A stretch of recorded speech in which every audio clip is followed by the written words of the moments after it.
Kaleshwaram project అవకతవకలపై Afghan సంస్థ ప్రతినిధులను justice PC Ghosh విచారించారు. ప్రాజెక్టు పనులు ప్రారంభించే ముందు అన్ని అంశాల్ని పూర్తిస్థాయిలో సరిచూసుకోవాల్సిన బాధ్యత నిర్మాణ సంస్థలపై లేదా అని పీసీ ఘోష్ ప్రశ్నించారు.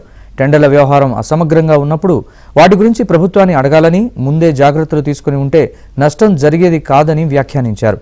అన్నారం బ్యారేజ్ని నిర్మించిన ఆఫ్ఘాన్ సంస్థ ప్రతినిధులు నాగ మల్లికార్జునరావు, శేఖర్ దాస్ కాళేశ్వరం కమిషన్ ఎదుట విచారణకు హాజరయ్యారు.